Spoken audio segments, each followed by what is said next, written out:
Did the Wright brothers really pull off humanity's first powered flight? Or just engineer the world's first sky-high PR campaign? Sure, their stern mugs grace postage stamps, and North Carolina still brags louder than a rooster on a caffeine drip about that sandy victory lap at Kitty Hawk in 1903. The tale goes, two enterprising bike mechanics hurled Flyer 1 into the air, scored front-page headlines, and kicked off the American obsession with in-flight peanuts. But hold your applause. Let's not forget Gustav Whitehead's possibly airborne contraptions, or Alberto Santos Dumont buzzing Parisian rooftops like a steampunk hummingbird. Enthusiasts still bicker over who truly had liftoff, with the same fiery passion reserved for pineapple on pizza debates. The popular myth credits the Wrights with inventing the airplane from scratch, conveniently skipping the cast of earlier pilots, mostly inventing new ways to crash and burn. Their real genius? Control surfaces, not just flying, but actually steering without turning into lawn darts.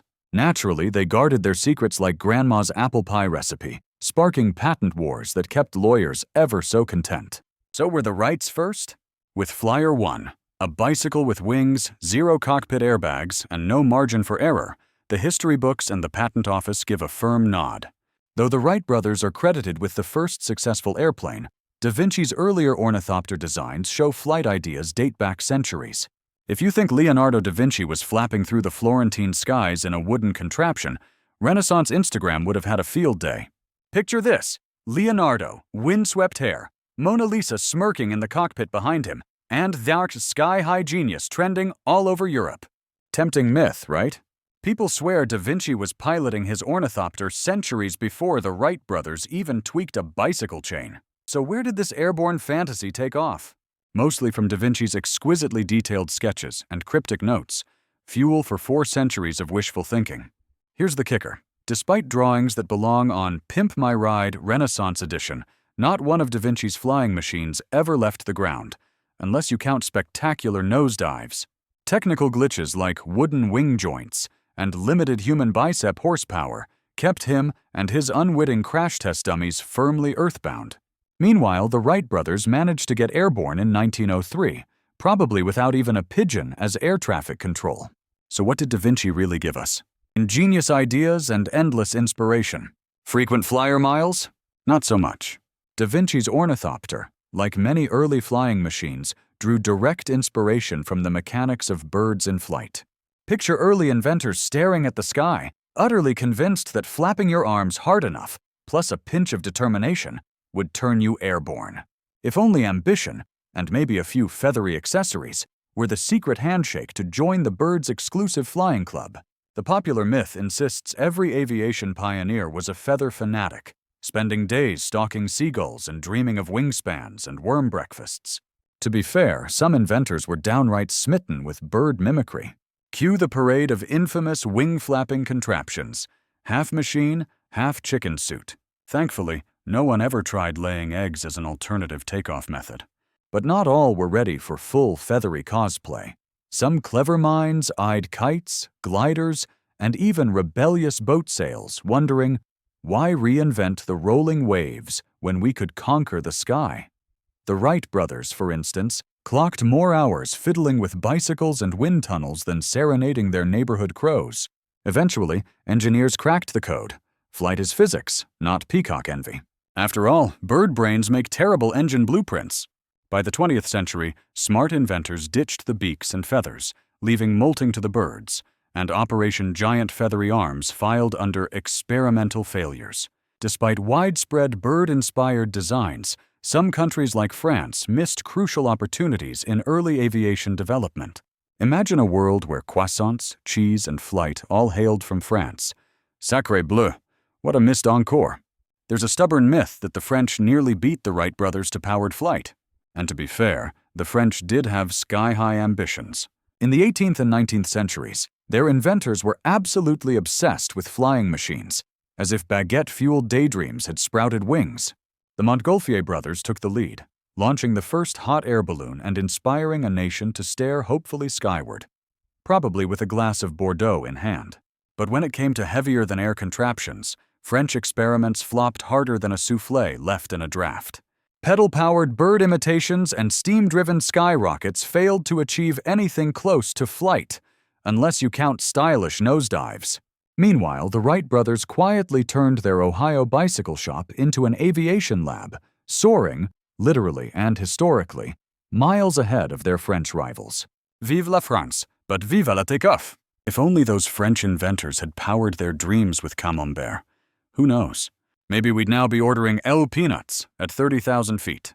The myth that flight was invented in a single breakthrough overlooks the many missed chances in France and elsewhere. Imagine if inventing airplanes was as simple as jumping out of the bathtub yelling "Eureka!" and then soaring off the nearest rooftop. If only. The legend says some wild-haired genius just scribbled a pair of wings on a napkin, and voila, airborne history. In reality, early aviation was less "aha" and more "ouch, my back," a relentless juggling act of experiments, tweaks, and Herculean doses of hope. The Wright brothers didn't conjure flight between breakfast and lunch. They spent years fiddling with wind tunnels, enduring endless test flights, and probably invented the world's first aviation-induced migraines. Otto Lilienthal, Samuel Langley, and a whole flock of daredevils chipped in their ideas, engines, and generously bruised egos. Bicycle mechanics, thrill-seekers, and daydreamers all stumbled, soared, and sometimes face-planted together. Not a single lightning bolt moment, but thousands of gravity evaluations along the way. In the end, history's first successful flights looked less like cartoon light bulbs and more like, well, it didn't crash, this time. Flight was crafted from blunders, grit, and enough trial runs to leave pigeons green with envy. Contrary to the idea of a sudden invention, people had actually long dreamed of flight, attempting it even before the modern era. Imagine a world where strapping feathers to your arms was cutting-edge aviation. Believe it or not, some folks still think mankind just sat on the ground twiddling thumbs until the Wright brothers cobbled together their wooden bird. History begs to differ. Noisily, with feathers, wax, and enough bandages to outfit a medieval ER. Take Icarus, the original overambitious frequent flyer, whose crash landing was less soft blanket and more accidental sunscreen commercial. Long before Orville and Wilbur tinkered with bicycle parts, ancient legends and stubborn inventors were already angling for a slice of the sky. The Chinese engineered kites and man-lifting contraptions centuries before ramen noodles showed up on menus. In 11th century England, Aylmer the monk channeled his inner Red Bull stuntman, leaping off a tower with homemade wings and giving medieval Europe an early taste of base jumping. Parachute not included. Fast forward to the Renaissance, where Leonardo da Vinci sketched wilder flying machines than a Marvel storyboard artist on deadline. By the 18th century, balloonists were leisurely drifting over French villages, long before Kitty Hawk ever heard a propeller's whir. So yes, humanity's love affair with flight usually began with dreams, and often ended with bruises.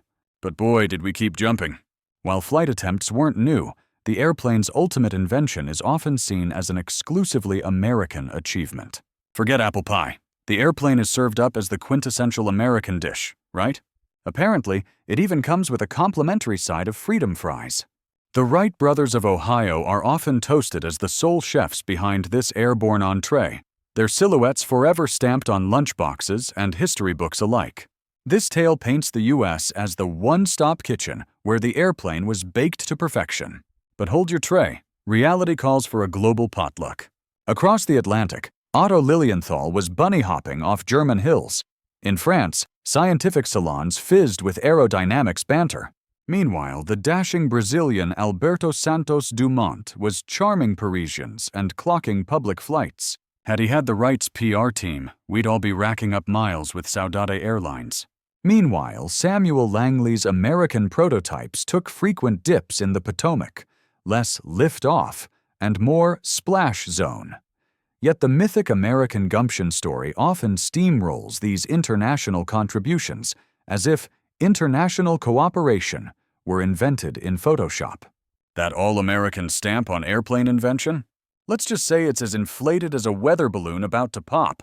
Though mainstream history credits American inventors, some claim figures like Nikola Tesla had secret airplane designs earlier.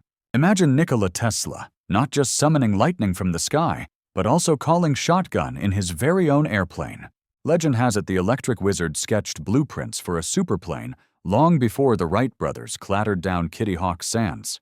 The rumor mill spins with talk of anti-gravity, death rays, and more intrigue than a magician's hat with a hidden trapdoor. Now, Tesla was never short on sky-high ideas. In 1928, he did patent a fanciful VTOL craft. But truth be told, not a jot of credible evidence exists that he built, or even fully engineered, a working airplane. Unless you count the paper ones that nosedived straight off his cluttered desk. The Wright brothers' 1903 flight still holds as mankind's inaugural powered hop. Tesla's airplane? More sci-fi doodle than Boeing blueprint. Let's be honest, if Tesla really launched a secret airplane, airports would charge extra for checked lightning bolts. His aviation projects? So secret, even gravity lost track of them. For all his airborne daydreams, Tesla's true legacy powers electricity, not air travel. Despite Tesla's theoretical designs, the use of steam power in aviation proved to be an impractical path. Picture a steam-powered airplane, clouds of vapor, trails of soot, and a pilot in goggles furiously shoveling coal at 3,000 feet.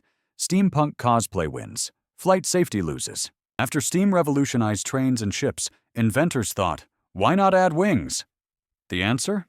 Because gravity's got jokes. In the 19th and early 20th centuries, visionaries gave steam-powered flight a whirl. Spoiler alert, it was like wearing iron boots to a ballet recital. Steam engines need heavy boilers and buckets of water, turning hopeful prototypes into airborne anvils. Refueling mid-flight? Sure, if you enjoy hurling coal through turbulence and doubling as a sky-high gym rat. And even when the engine was set up, you had to wait for it to gather steam. By the time it was ready, you could have finished War and Peace or grown an epic Victorian mustache. Then along came the internal combustion engine, lighter, quicker, and stealing the airborne fireman gig before it even formed a union. Steam power in aviation? Blink and you'll miss its cameo. Happily huddled in history's footnotes. As steam power failed to take off, early planes focused on mimicking birds with flapping wings rather than relying on conventional engines. Imagine a world where air travel looked less like Top Gun and more like a flock of utterly confused geese. Airports jam-packed with people flapping their arms, primed for takeoff. Or, let's be honest, more likely for a spectacular faceplant. Early aviation pioneers were dead certain that if birds could do it, so could we, just by flapping hard enough. Thus began the age of giant mechanical wings, called ornithopters, strapped to overly optimistic inventors who turned the sky into one big open-air aerobics class. Humans proved excellent at bird impressions, right up until liftoff became the goal. Most of these machines delivered little more than enthusiastic flapping, brief hops, and egos bruised worse than a holiday turkey. Some fearless souls tossed out the fancy gear, strapped on homemade wings, and jumped off cliffs with predictably gravity-fueled results. For decades, the myth flew high. To truly fly, you've got to flap like the birds.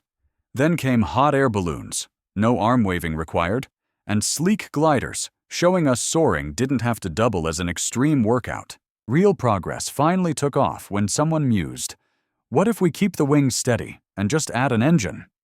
A game-changing epiphany that turned flight from frantic flapping into pure, effortless flying. This natural approach led many to believe that achieving flight was straightforward and obvious. Who hasn't watched a bird and thought, how hard can flying really be? Roll back to the dawn of history, and you'd find ancient humans doodling wings with the confidence of someone who thinks a feather boa and a bit of sunshine are all it takes to lift off. Time flapped on, and inventors like Da Vinci sketched splendid flying machines, only to have them perform about as well as bricks, technically mobile, but mostly just plummeting. The myth was irresistible. Strap on some wings, give a hearty flap, and glide majestically over your neighbor's laundry line. Easy, right? Nope. Our puny arms, total lack of feathers, and relentless gravity teamed up to keep us firmly grounded. Early attempts were basically painful rooftop leaps, proving that the only thing flying was optimism, closely followed by bruised egos. Science eventually crashed the party, showing us that real flight demands more than hope. Aerodynamics, sturdy materials, and a healthy emergency fund for hospital bills. However, several hopeful inventors quickly abandoned their efforts after early crashes dampened their spirits. Imagine if the world's inventors treated failure like a strict diet. One slip, and it's keto chaos forever. We'd still be lighting our homes with the warm glow of disappointment, swearing at every crumb on the floor like it's a personal betrayal. There's a stubborn myth out there. Inventors toss in the towel after one spectacular flop. In reality, history is stuffed fuller than a Thanksgiving turkey, with inventors who stumbled, face-planted, and then cooked up a better way to stand back up. Take Thomas Edison. He racked up thousands of light bulb flubs before finally brightening the world. Talk about a series of dim starts leading to one brilliant ending. Meanwhile, James Dyson churned through more than 5,000 vacuum prototypes before suctioning up success. Because really, can a house have too many vacuum cleaners? The Wright brothers crashed more often than rookie drivers, to the point their insurance agent almost sent them loyalty rewards with get-well cards. Resilience, not fairy dust or overnight miracles, is the real motor-fueling invention. Turns out, inventing is more sitcom than fairy tale. Lots of pratfalls, very few glass slippers. Yet exceptions like the Wright brothers, who applied their bicycle engineering experience, persevered to succeed. Why did the Wright brothers ditch handlebars for propellers? To pedal their way straight into aviation history. No thick mustaches or lightning bolt genius required. Legend paints Wilbur and Orville as overnight aeronautical prodigies. But here's the twist. In the late 1800s, bicycles were the cutting-edge tech of their day, the equivalent of today's smartphones. Everyone from geniuses to goofs was busy tweaking spokes, gears, and occasionally their dignity after a hard spill. The Wrights ran a humble bicycle shop, honing the sacred arts of balance, chain fixing, and crash avoidance, pro-level skills if your goal is to launch yourself skyward. Aerodynamics. Turns out it's just physics plus pedaling really hard. Upward. And they weren't alone. Otto Lilienthal and others were tossing their bodies into the wind too, often landing in routines that looked suspiciously like slapstick comedy. Bottom line? Being a bicycle mechanic back then was basically the gateway drug to inventing newfangled flying machines. The Wrights' real secret wasn't rare genius. It was duct tape-level resourcefulness, relentless tinkering, and maybe a few well-earned scraped knees. So who needs an engineering degree when you can master the ancient art of unjamming a rusty bike chain? Their pioneering flights were met with a sense of wonder and widespread amazement. Imagine witnessing a giant mechanical bird take flight for the very first time. No CGI magic, no safety nets, just raw human ambition ready to defy gravity. At the dawn of powered flight, the Wright brothers' 1903 Triumph didn't simply lift a machine, it sent collective jaws soaring into the stratosphere. Crowds flocked to dusty airfields, turning them into impromptu carnivals where the main performers sported goggles instead of clown noses. Newspapers didn't merely report on these flying contraptions, they practically declared, "Gravity's canceled, folks." Inventors, once shadowy tinkerers, suddenly found autograph seekers lined up longer than their machines' wingspans.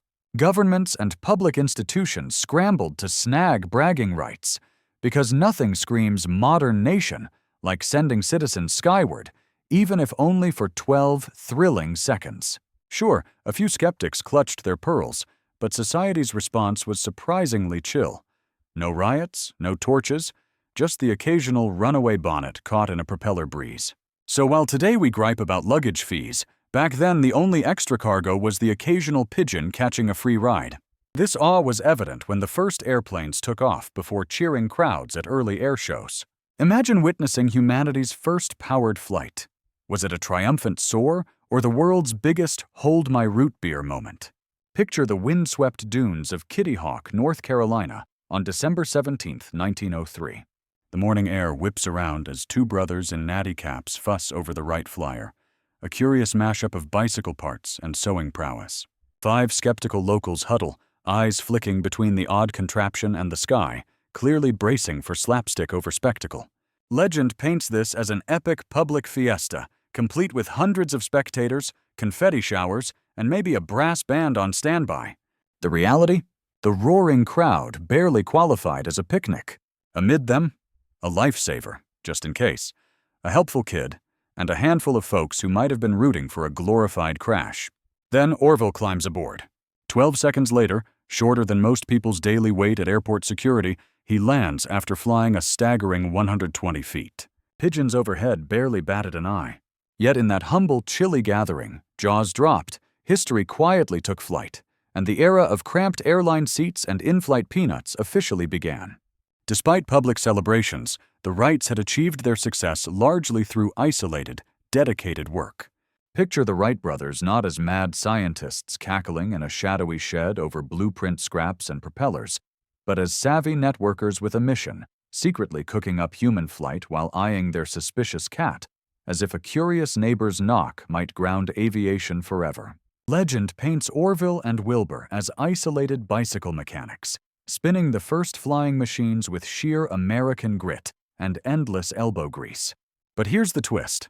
The Wrights were less hermit inventors, more knowledge hoarders on full throttle. They gobbled up journals, pilfered insights from German gliding guru Otto Lilienthal, and volleyed letters with flight theorist Octave Chanute. Picture their inbox: Orville, Wilbur, and a brigade of French engineers twirling mustaches over lift coefficients. No group chat needed. If solo solitude bred genius, every garage tinkerer would have invented Google. In truth, the Wrights were grease-stained crowdsourcers, speeding down the knowledge superhighway straight to Kitty Hawk.